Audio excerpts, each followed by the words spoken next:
అలాంటోడు మళ్ళీ తిరిగి వస్తున్నాడా?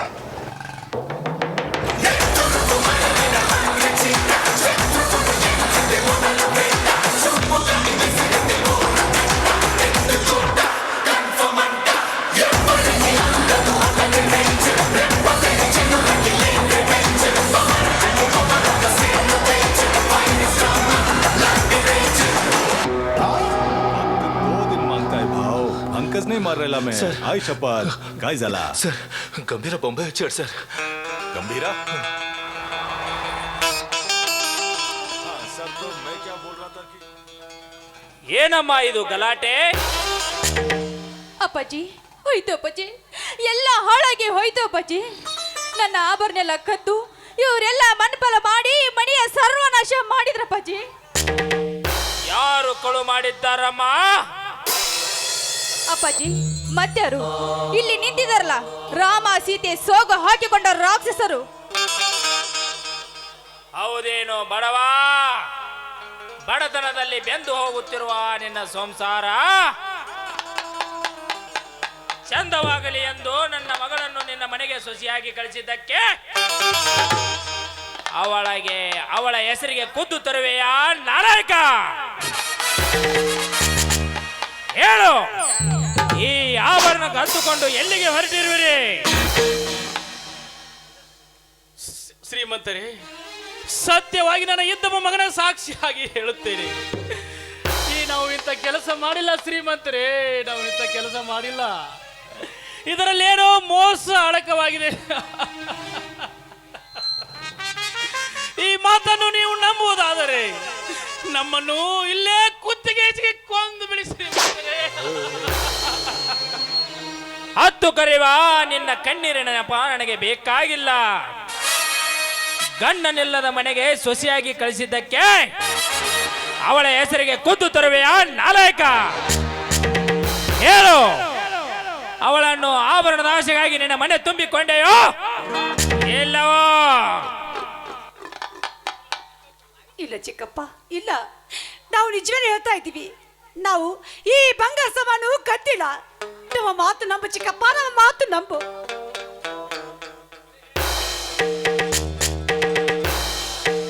ಒಡೆಯಲಿ ಬಿಡಿಸಿದ, ಒಡೆಯಲಿ ಬಿಡು.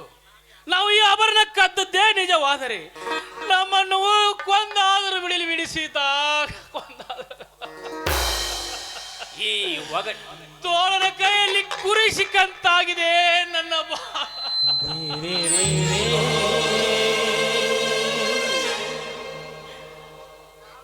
ತಾಳು ಮೇಲಿಲ್ಲದ ಸಂಸಾರ, ತಾಳಿಲ್ಲದ ನೇಗಿ ಇದ್ದಂತ. ಈ ಒಗಟಿನ ಮಾತು ನನಗೆ ಬೇಕಾಗಿಲ್ಲ. ಮರ್ಯಾದೆಯಿಂದ ನನ್ನ 25,000 ಲೆಕ್ಕ ಚುಕ್ತ ಕೊಟ್ಟು ಇಲ್ಲಿಂದ ದಾಟು. ಇರದಿದ್ದರೆ ಈ ಮನೆಯನ್ನು ಖಾಲಿ ಮಾಡು. ಇದೇನು ಶ್ರೀಮಂತರೇ, ಏನು ಹೇಳ್ತಾ ಇದ್ದೀರಿ ನೀವು? ನಿಮ್ಮ ಮಕ್ಕಳ ಕ್ಷಮ ನನ್ನ ಎಲ್ಲ ಸಾಲವನ್ನು ತೀರಿಸಿ ಈ 2,000 ಹಣವನ್ನು ಬಿಡಿಸಿಕೊಂಡಿದ್ದೇನೆ ಶ್ರೀಮಂತ. ಇನ್ನೆಲ್ಲಿ ಬಾಕಿ ಇದೆ ನನ್ನ ಸಾಲ? ಹೇಳಿ ಶ್ರೀಮಂತರೇ, ಹೇಳಿ. ಎಲ್ಲಾ ಚುಕ್ತ ತೀರಿಸಿದರೆ ನೀನು ಬರೆದುಕೊಟ್ಟ ಬಾಂಡೇಕೆ ನನ್ನಲ್ಲಿ ಇರ್ತಿತ್ತು? ಕಣ್ತೆರೆದು ನೋಡು 50,000 ಖರೀದಿಯ ಪತ್ರವನ್ನು. ಶ್ರೀಮಂತರೇ, ನಾನು ಈ ಮನೆ ಬರೆದುಕೊಟ್ಟು ಇಷ್ಟೆಲ್ಲಿ ಹಣ ತೆಗೆದುಕೊಂಡಿದ್ದೇನೆ ಶ್ರೀಮಂತರೇ. 20 ವರ್ಷದ ಹಿಂದೆ ನಿನ್ನಕ್ಕನ ಮದುವೆಗೆಂದು ಒಯ್ದಿದ್ದು, ಅದಲ್ಲದೆ ನಿನ್ನ ತಮ್ಮನ ಶಾಲೆಗಂತ ಒಯ್ದಿದ್ದು ಬಡ್ಡಿ ಸೇರಿ 50,000 ಆಗಿತ್ತು. ಅದರಲ್ಲಿ 25,000 ಹಣವನ್ನು ಕೊಟ್ಟು 25,000 ಹಣವನ್ನು ಬಾಕಿ ಉಳಿಸಿ ಈಗ ತಿರುಗಿ ಬೀಳುವೆಯಾ ಬಡವ? ರಣತುಂಗ, ಇವನೇ ಹಾಗೆ ದಾರಿಗೆ ಬರುವಂತೆ ಕಾಣುತ್ತಿಲ್ಲ. ಲೆಕ್ಕದ ಪ್ರಕಾರ ಉಳಿದ 5,000 ಹಣವನ್ನು ನನಗೆ ಕೊಟ್ಟು ಬಿಡುತ್ತೇನೆ. ಇವನನ್ನು ಕಟ್ಟಿ ಹಾಕಿ ಬಾಂಡಿಗೆ ಸಹಿ ತೆಗೆದುಕೋ. ಸಾಲ ಕೊಡದೆ ಶೂಲಕ್ಕೇರು ರೌಡಿ ನನ್ನ ಮಗನೇ. ತಾಳೋ ಈ ರಣ ಹೇಳಿ ಹೊಡೆತನ. ಅಮ್ಮ, ಸೀತಾ!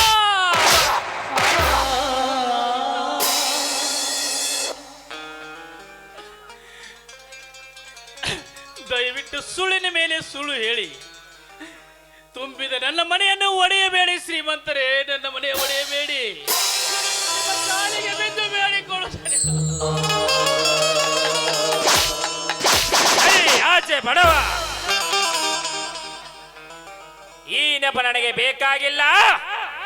ಮರ್ಯಾದೆಯಿಂದ ಈ ಸಾಲದ ಸಂಪೂರ್ಣ ನನಗೆ ಈ ಮನೆ ನನಗೆ ಒಪ್ಪಿದೆ ಅಂತ ಸಹಿ ಹಾಕಿ ಬಿಡು, ಅಥವಾ ನನ್ನ ಪ್ರಾಣ ಹೋದರೂ ಚಿಂತೆ ಇಲ್ಲ, ಸಹಿ ಮಾತ್ರ ನಾನು ಹಾಕಲಾರೆ. ಒಪ್ಪದಿದ್ದರೆ ತುಂಬಿ ಬತ್ತಲೆ ನಿನ್ನ ಸಾವು. ನೀನೆಂದಿಗೂ ನನ್ನ ಕೈಯಿಂದ ಬಚಾವ್ ಆಗಲಿಕ್ಕೆ ಸಾಧ್ಯವೇನೇ ಇಲ್ಲ. ರಣತುಂಗ, ಗೂಳಿ ಬಿದ್ದೈತಂತ ಆಳಿಗೊಂದು ಕಲ್ಲು ಒಗಿಬ್ಯಾಡು. ನೀನಾದರೂ ವಿಚಾರ ಮಾಡಿ ನೋಡು, ವಿಚಾರ ಮಾಡಿ. ಸಾಲ ಕೊಡದೆ ಶೂಲಕ್ಕೇರೋ ರೌಡಿ ನನ್ನ ಮಗನೇ, ತಾಳೋ ಈ ರಣವೇರಿ ಒಡೆತನ. ಸರಿದುಕೋ ರಣತುಂಗ, ಸರಿದುಕೋ. ಇಲ್ಲಿಗೆ ಯಾವತ್ತು ಬಲಿನೇ ಸಾಕ್ಷಿ ಅಂತ ಹಿಡಿಯೋಕಂತ ಹೋಗಬಾರ್ದು, ಅದು ಕಚ್ಚೋಕಂತ ಬರುತ್ತೆ. ಇದಕ್ಕೆ ಹೊಡಿತ ಒದಕಿನೇ ಸಾಕ್ಷಿ. ರಾಮ ಹಾಕೋದಿಲ್ವಾ ಸೈನಾ? ಅದೆಂದಿಗೂ ಸಾಧ್ಯವಿಲ್ಲ. ಸಾಧ್ಯವಿಲ್ಲ ಮಗನೇ.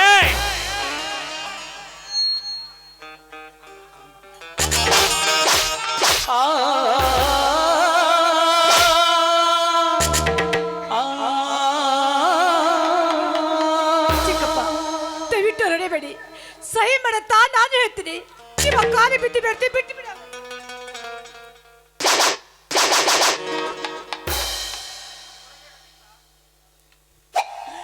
ಕೊಡಬೇಡ ಸೀತಾ, ಎಂದಿಗೂ ಈ ಮಾತನ್ನು ಕೊಡಬೇಡ ಸೀತಾ, ಕೊಡಬೇಡ.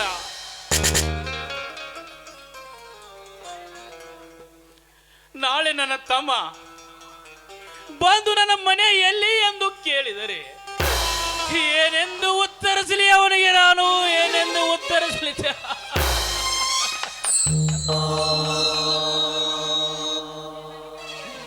ಈ ಧನಿಕ ನನಗೆ ಎಷ್ಟೇ ಚಿತ್ರಹಿಂಸೆ ಕೊಟ್ಟು ಹೊಡೆದರು, ಸಹಿ ಮಾತ್ರ ನಾನು ಹಾಕಲಾರೆ. ಈ ಮನೆ ಮಾತ್ರ ಅವನಿಗೆ ಬಿಟ್ಟು ಕೊಡಲಾರೆ. ನಾನು ಕೊಟ್ಟ ಸಾಲ ಹರಾಮ್ ಗಂಟೆ ಎಂದು ತಿಳಿದಿದೆಯೇನಲೇ ಮಗನೇ?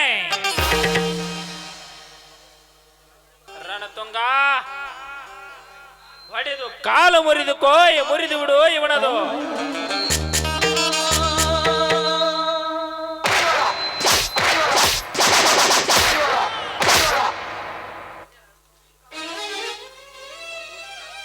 ಸೀತಾ, ಹೇಗೆ ತಾಳಲಿ ಇವರ ಹೊಡೆತವನ್ನು? ಇವರ ಹೊಡೆತಕ್ಕೆ ನನ್ನದೊಂದು ಕಾಲು ಮುರಿದು ಹೋಯ್ತು ಸೀತಾ, ಸೀತಾ. ಈ ಬಂಡನ ಕೈವಾಡಕ್ಕೆ ಪುಂಡ ನನ್ನ ತಮ್ಮ ಜೈಲಿಗೆ ಹೋದ. ನನ್ನ ತುಂಬಿದ ಮನೆ ಎಂದು ಒಡೆಯಬೇಡಿ ಶ್ರೀಮಂತರೇ, ಒಡೆಯಬೇಡಿ. ಪಲ್ಲವಿ, ಈಗಲಾದ್ರೂ ಸಮಾಧಾನವಾಯ್ತನಮ್ಮ, ಸಮಾಧಾನ. ಸ್ವಾಮಿ, ವಿಷಕಾರಕ ಈ ಸರ್ಪಕ್ಕೆ ಹಾಲು ಇರಿದ್ರೆ ಅದು ತೃಪ್ತಿ ಆಯ್ತು ಅನ್ನೋದೇ ಇಲ್ಲ ಸ್ವಾಮಿ. ಮತ್ತೆ ವಿಷಯ ಬಿಟ್ಟು ನಮ್ಮನೆ ಕಚ್ಚುತ್ತೆ ಸ್ವಾಮಿ, ನಮ್ಮನೆ ಕಚ್ಚುತ್ತದೆ. ಹೌದು ಸೀತಾ, ಹೌದು. ಸರ್ಪದ ಎಡೆಯಲ್ಲಿ ವಾಸವಿದ್ದಂತಾಗಿದೆ ನಮ್ಮ ಬಾಳು.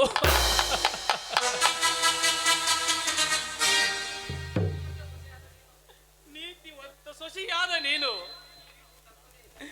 ಈ ರೀತಿ ತಪ್ಪದೇ ಇದೆಲ್ಲ ಸುಳ್ಳಿನ ಮೇಲೆ ಸುಳ್ಳು ಹೇಳಿ ಈ ಮನೆಯನ್ನು ಒಡೆಯಬೇಡ ಪಲ್ಲವಿ, ಒಡೆಯಬೇಡ. ಈ ಮನೆಯನ್ನು ಮುತ್ತು ರತ್ನದಂತೆ ಬೆಳಗಿಸಮ್ಮ, ಬೆಳಗಿಸು.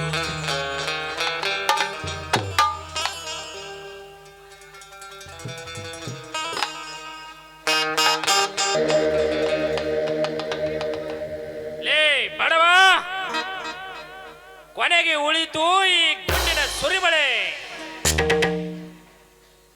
ಸ್ವಾಮಿ ಬೇಗ ಸಹಿ ಹಾಕಿ ಬಿಡಿ, ಈ ಮನೆ ಬಿಟ್ಟು ದೂರ ಹೊರಟು ಹೋಗೋಣ.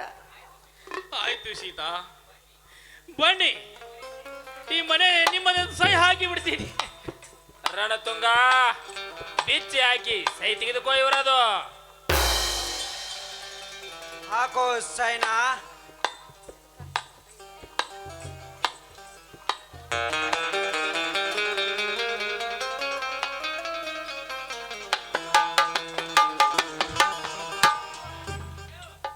ಸೀತಾ, ಉಡುವ ಬಟ್ಟೆಗಳ ಗಂಟಿನೊಳಗೆ ಅಂಬಲಿ ತಾಟನ್ನು ತೆಗೆದುಕೊಂಡು ಬಾ ಸೀತಾ, ತೆಗೆದುಕೊಂಡು ಬಾ. ಆಯ್ತು ಸ್ವಾಮಿ, ನಾನು ಹೋಗಿ ತರುತ್ತೇನೆ. ನಾನು ಬರುವವರೆಗೂ ಇಲ್ಲೇ ನಿಂತುಕೊಳ್ಳಿ.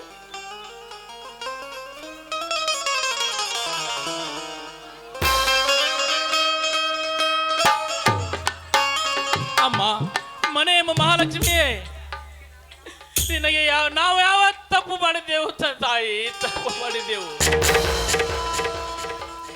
ನಮ್ಮ ನಿತ್ಯ ಪೂಜೆ ನಿನಗೆ ಸಲ್ಲಲಿಲ್ಲವೇ? ಸತ್ಯವಾಗಿ ನಮ್ಮನ್ನು ಪಡೆದ ತಾಯಿ ನೀನಾದರೆ ಮತ್ತೆ ನಮ್ಮನ್ನು ಈ ಮನೆಗೆ ಕರೆಸಿಕೋ ತಾಯಿ, ಈ ಮನೆಗೆ ಕರೆಸಿಕೋ. ಅಪ್ಪ ಅಮ್ಮ, ಏಕೆ ನೀವೆಲ್ಲ ಅಳುತ್ತಿರುವಿರಿ? ಏನಿದು ನಿಮ್ಮ ಕೈಯಲ್ಲಿ ಅರಿವಿಗಂಟು? ಅದನ್ನೆಲ್ಲ ನೀನು ಕೇಳಬಾರದು ಕಂದ, ಕೇಳಬಾರದು.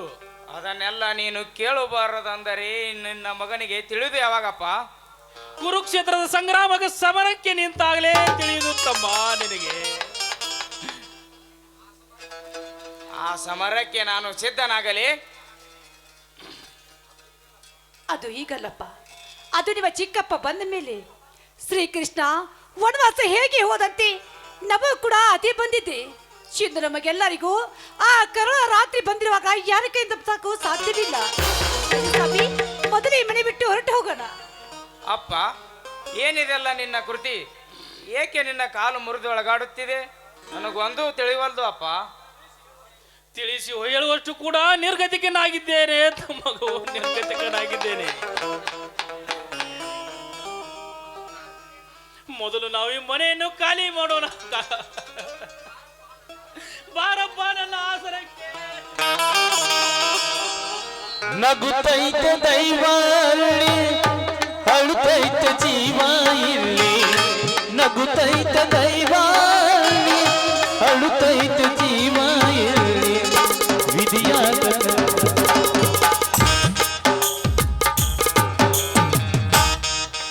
ರಣತುಂಗ ಶಿವರಾಜನ ಕೇಸು ನಡೆಸಿದ ಬಿಸಿ ಪಾಟೀಲರ ಕತೆ ಏನಾಯ್ತು? ಅಪ್ಪಾಜಿ, ಅದೇನಂತ ನನಗೂ ಚೆನ್ನಾಗಿ ಹೇಳಿ ಅಪ್ಪಾಜಿ. ಇದೆಲ್ಲ ನಾಟಕದ ನಾಯಕಿ ನೀನಾಗಿರುವಾಗ ನಿನಗೆ ಹೇಳಿದೇನೆ ಇರ್ತೇನೆ ನಮ್ಮ ನಡಿ, ಚೆನ್ನಾಗಿ ಹೇಳ್ತೀನಿ. ಆಗ್ಲಿ ಬನ್ನಿ ಅಪ್ಪಾಜಿ, ಹೋಗೋಣ.